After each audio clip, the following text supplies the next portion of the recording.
Hello everyone. आज के इस वीडियो में हम स्टार्ट करने वाले हैं मौर्योत्तर काल, क्योंकि हमने इससे पहले मौर्य काल से रिलेटेड 3 पार्ट कंप्लीट कर लिए हैं और उन 3 पार्ट्स में ये सारे के सारे पॉइंट्स जो मौर्य काल से रिलेटेड हो सकते हैं और आपके आने वाले किसी भी एग्जाम से के लिए काफ़ी इंपॉर्टेंट हो सकते हैं, वो सारी चीज़ें हमने वहाँ पे कंप्लीट कर रखी है। सो यहाँ पे मौर्योत्तर काल में हम बात करेंगे आज शुंग वंश की। और शुंग वंश का उदय कैसे हुआ, इसमें क्या क्या चीज़ें जो आपको एग्जामिनेशन पॉइंट ऑफ व्यू से इम्पॉर्टेंट है। कण्व वंश, सातवाहन, गौतमीपुत्र सातकर्णी और यज्ञ श्री सातकर्णी, ये सारी चीज़ें सातवाहन समाज का और संस्कृति के बारे में हम सारी चीज़ों को डिस्कस करेंगे। और विदेशी जातियाँ इंडो ग्रीक जो थे उनके बारे में हम बात करेंगे। तो इस वीडियो को मौर्योत्तर काल के वीडियो को मैं 2 पार्ट में बनाना चाहूँगी। स्टार्ट करते हैं मौर्योत्तर काल के फर्स्ट पार्ट शुंग वंश से।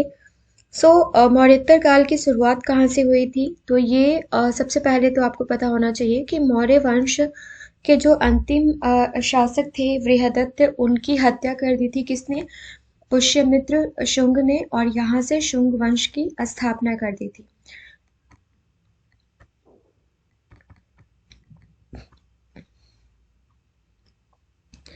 अब शुंग वंश का अगर कार्यकाल पूछा जाता है तो यहाँ से आप नोट डाउन कर लीजिए। और इस वंश की स्थापना जो है ये मौर्य ब्राह्मण सेनापति पुष्यमित्र ने की थी, और बृहदत्त की हत्या करके की थी। ये हमने ऊपर के लाइंस में देख रखा है। ब्राह्मणवादी था ये पुष्यमित्र शुंग, और प्रसिद्ध व्याकरणविद पतंजलि उनके अश्वमेघ यज्ञ के पुरोहित थे। तो पूछा जा सकता है कि इस शासन काल में कौन कौन से वैदराज और कौन कौन से जो ज्ञानी थे वो समकालीन थे। तो यहाँ से आपको नोट डाउन करना है। पुष्यमित्र शुंग के समय यवनों का आक्रमण हुआ था, और यवन आक्रमण का उल्लेख जो है ये पतंजलि के महाभाष्य गार्गी संहिता से और कालिदास के नाटक मालविकाग्निमित्रम से मिलता है। पतंजलि के हिसाब से अगर बात की जाए तो यवनों ने माध्यमिका पर आक्रमण किया था, और मालविका अग्निमित्र के अनुसार पुष्यमित्र ने विदर्भ के राजा यज्ञसेन को हराया था। ये दोनों चीज आप नोट डाउन कर लेंगे। पुष्यमित्र का उत्तराधिकारी उसका पुत्र अग्निमित्र हुआ, और पुष्यमित्र के शासनकाल में वह विदिशा का उपराजा था। पहले विदिशा का उपराजा था, और इसके मृत्यु के बाद या पुष्यमित्र शुंग के उत्तराधिकारी की अगर आप बात कर ले तो ये कौन हुआ? अग्निमित्र हुआ। पुष्यमित्र को उद्भिज की उपाधि दी गई थी। उद्भिज भी कहा जाता है। शुंग काल में विदिशा का राजनीतिक एवं सांस्कृतिक महत्व जो है ये इंक्रीज हो गया था, और इसके नवे शासक के रूप में भागभद्र के शासनकाल के 14वें वर्ष में तक्षशिला के यवन शासक एंटिओकिड्स के राजदूत हेलियोडोरस ने विदिशा में वासुदेव के सम्मान में गरुड़ स्तंभ का निर्माण किया था। यहाँ से पूछा जाता है कि किसने किया था और किसके सम्मान में किया था। शुंगों की राजधानी कहाँ थी अगर पूछा जाए तो ये पाटलिपुत्र थी। और मनुस्मृति की रचना जो है, इसके वास्तविक स्वरूप की रचना शुंग काल में ही हुई थी, और संस्कृत भाषा का भी पुनरुत्थान हुआ था। पतंजलि का महत्वपूर्ण योग था इसके उत्थान में, और पाणिनि की अष्टाध्यायी पर महाभाष्य लिखा गया था। किस काल में? तो ये शुंग काल में ही लिखा गया था। स्तूपों के निर्माण में पाषाणों का प्रयोग हुआ था। कब? तो ये शुंग काल में हुआ था। और भरहुत व बोधगया में स्तूपों व तोरण द्वारों का निर्माण जो है ये शुंग काल से प्रारंभ हुआ था। तो ये आपको नोट डाउन करना है। जातक कथाओं का अंकन, लोक धर्म से संबंधित चित्र तथा गौतम बुद्ध से संबंधित चित्र प्राप्त होते हैं। तो ये जो तोरण द्वार हैं इनसे जातक कथाओं का अंकन प्राप्त होता है, और जिससे संबंधित धर्म से संबंधित चित्र और गौतम बुद्ध से संबंधित चित्र इस तोरण से प्राप्त होता है। शुंग काल में बुद्ध का मनुष्य रूप में अंकन शुरू नहीं हुआ था, और अंतिम शासक जो इस काल का था वो भवभूति था, जिसकी हत्या करके प्रधानमंत्री वासुदेव ने 75 ईस्वी पूर्व कण्व वंश की नींव रखी। तो यहाँ से हम स्टार्ट करेंगे कण्व वंश की। इस वंश की स्थापना जो है हमने देखा कि वासुदेव ने की थी, और भवभूति जो शुंग वंश का अंतिम शासक था उसकी हत्या करके की थी 75 ईसा पूर्व में। वासुदेव के बाद भूमिमित्र, नारायण व सुशर्मा शासक हुए थे, और लास्ट जो है सुशर्मा, इसकी मृत्यु के साथ ही कण्व वंश जो है ये समाप्त हो गया था। यहाँ से स्टार्ट करते हैं सातवाहन वंश। जहाँ जहाँ से जो इम्पोर्टेंट है वही हमने यहाँ पे डाला है। इस वंश की स्थापना जो है ये सिमुक के द्वारा की गई थी, और सातवाहन वंश को आंध्र जातीय कहा गया है। किसके अनुसार? पुराणों के अनुसार। इनका निवास स्थान कहाँ था? तो महाराष्ट्र में था। और नेक्स्ट है, सिमुक ने कण्व नरेश सुशर्मा को पराजित किया था, और जैन परंपरा के अनुसार सिमुक ने बौद्ध एवं जैन दोनों प्रकार के मंदिरों का निर्माण करवाया था। किसने? तो सिमुक ने करवाया था। और जो सातकर्णी था, ये सातकर्णी प्रथम, इसको इस वंश का सबसे ज़्यादा योग्य शासक माना जाता है, और इसकी उपलब्धियों का ज्ञान नायनिका नागनिका के नाना घाट अभिलेख से प्राप्त होता है। यहाँ पे आप इस लाइन को नोट डाउन कर लेंगे। उसने 2 अश्वमेघ व 1 राजसूय यज्ञ किया। किसने? तो ये सातकर्णी प्रथम ने। और सातवाहन राजा हाल एक प्रसिद्ध कवि एवं विद्वानों का आश्रयदाता था। कौन? सातवाहन राजा हाल। उसने गाथा सप्तशती नामक प्राकृत भाषा में श्रृंगार रस प्रधान एक काव्य लिखा। किसने? हाल ने। और इसमें प्रेम गाथाओं का वर्णन है। तो अगर पूछा जाता है कि श्रृंगार रस प्रधान पर जो एक काव्य लिखा था सप्तशती नामक, किसने लिखा था? तो हाल ने लिखा था। और इसमें किस चीज के बारे में लिखा गया है, किन चीज़ों के बारे में इसमें वर्णन किया गया है? तो ये प्रेम गाथाओं के बारे में वर्णन किया गया है। और इसकी जो रानी थी मलयावती संस्कृत की ज्ञाता थे। किसकी? हाल की राजधानी रानी, सॉरी माफ कीजिएगा, मलयावती संस्कृत की ज्ञाता थी।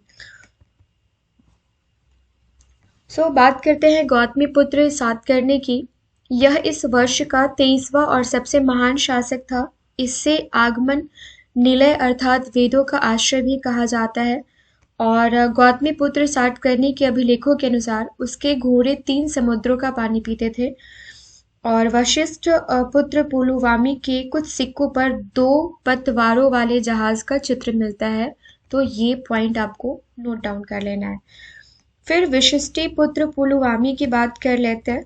आंध्र प्रदेश पर विजय के कारण उसे प्रथम आंध्र सम्राट भी कहा जाता है। प्रथम आंध्र सम्राट किसको कहा जाता है?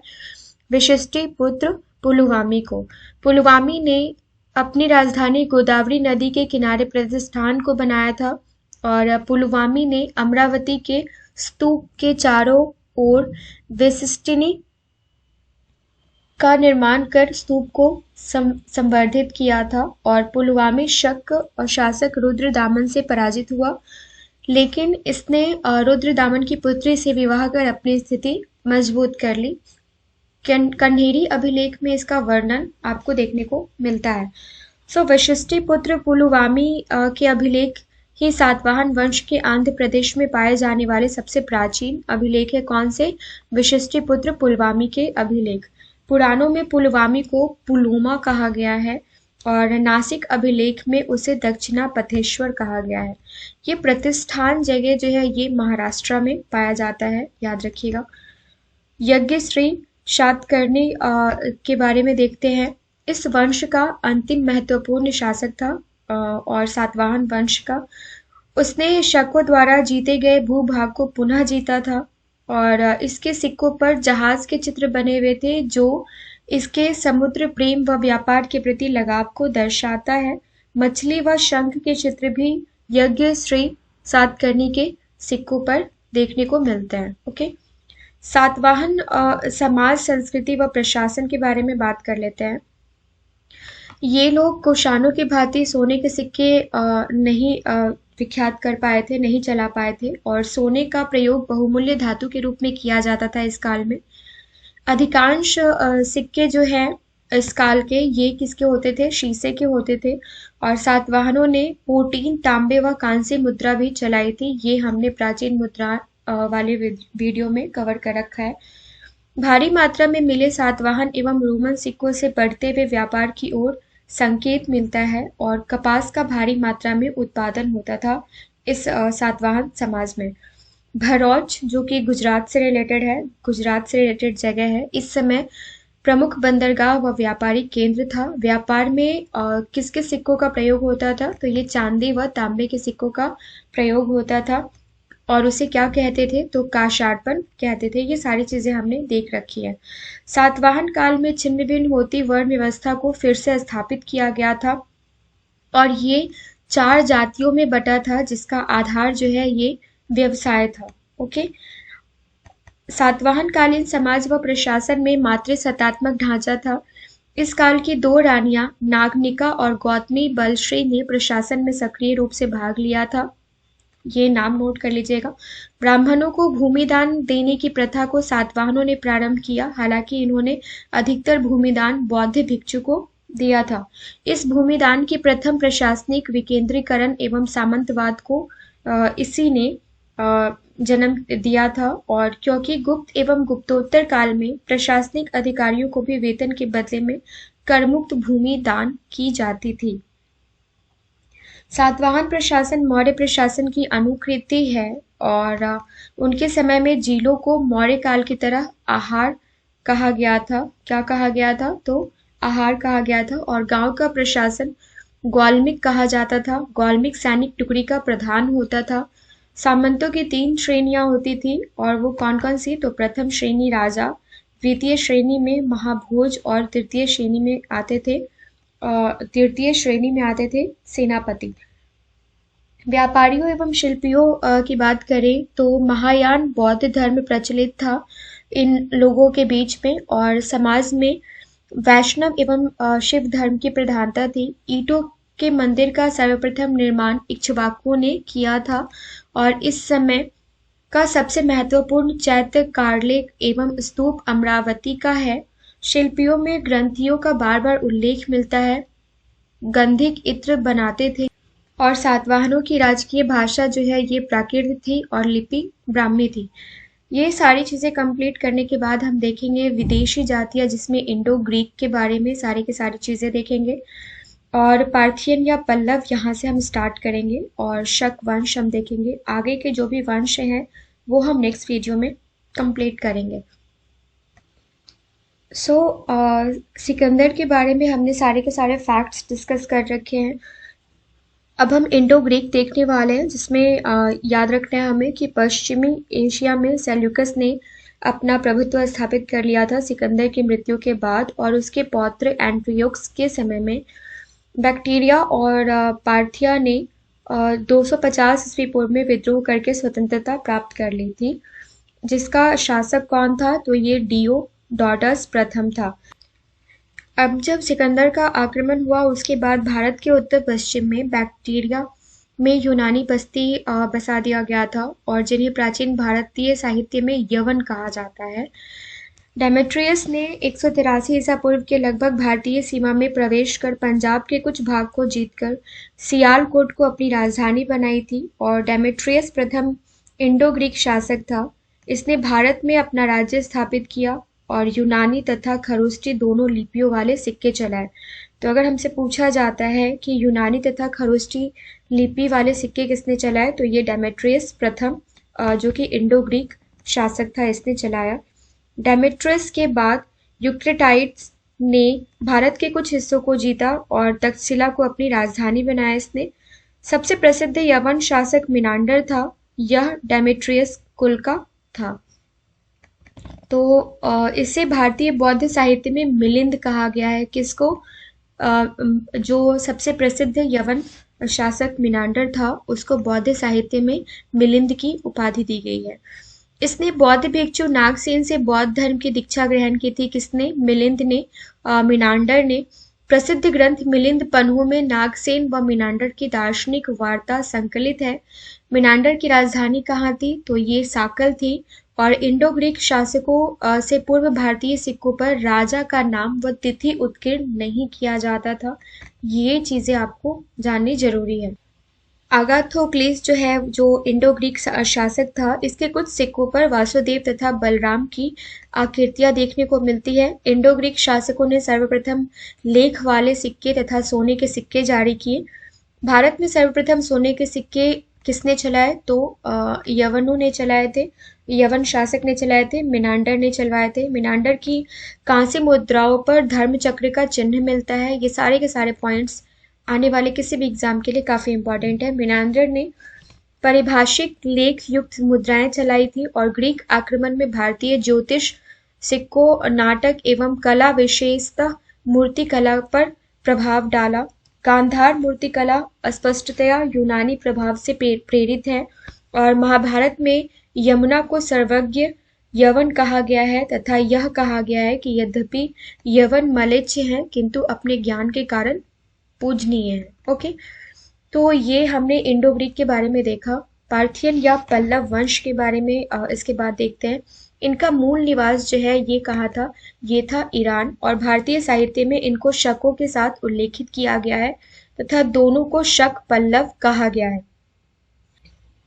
इस वंश के सबसे शक्तिशाली शासक कौन थे? तो ये गोंडो फर्नीस थे। नेक्स्ट है गोंडो फर्नीस के तख्तबाही अभिलेख जो पेशावर में है। इसमें इसने खुद को गुड्डवर कहा है। यहाँ पे थोड़ा करेक्शन कर लीजिएगा, मैं की जगह पे आपको में कर लेना है।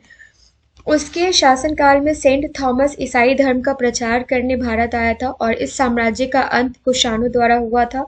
गोंडो फर्डीनियस की राजधानी कहाँ थी? तो तक्षशिला थी और वोनोनिज भारत में पहला पल्लव शासक था, जबकि पर्थियन समाज का वास्तविक संस्थापक मित्रदांत प्रथम था। तो ये सारी चीजें हमने देखी हैं। आई होप ये वीडियो आपको पसंद आ रहा होगा। अब हम देख लेते हैं शक वंश के बारे में। शकों को भारतीय साहित्य में क्या कहा गया है? सीथियन कहा गया है। और भारत में पहला शक शासक कौन था? तो ये मावेज या माउस था। शकों की 5 शिखाएं थी, कौन कौन सी? अफगानिस्तान, पंजाब, मथुरा, पश्चिमी भारत और ऊपरी दक्कन। शक राजाओं को क्या कहा जाता था? तो क्षत्रप कहा जाता था। और इनकी भारत में 2 शाखाएं थी, जो था ऊपरी क्षेत्रप तक्षशिला एवं मथुरा, और पश्चिमी क्षेत्रप की बात कर ले तो नासिक एवं उज्जैन। पश्चिमी क्षेत्रप ने छहरात वंश का नहपान तथा कार्दमक वंश का रुद्रदमन अधिक प्रसिद्ध थे। शकों ने पश्चिमी भारत में लगभग 4 सदियों तक शासन किया और बड़ी संख्या में चांदी के सिक्के भी चलाए। तो ये सारे के सारे पॉइंट्स जो हमने पार्थियन या पल्लव शक वंश से, इंडो ग्रीक जातियों से और जो सातवाहन समाज के बारे में देखा, उनकी संस्कृति, उनके प्रशासन के बारे में देखा, सातकर्णी और गौतमीपुत्र सातकर्णी पुलुवामी के बारे में, सातवाहन वंश हमने पूरा कंप्लीट किया है, कण्व वंश की बात करी है हमने, और जो भी हमने मौर्योत्तर काल से रिलेटेड पॉइंट्स इसमें कवर किए हैं। आई होप ये सारे के सारे पॉइंट्स आपने जो भी इंपॉर्टेंट लगा होगा वो आपने नोट डाउन कर लिया होगा। मिलते हैं नेक्स्ट वीडियो में। Thank you so much.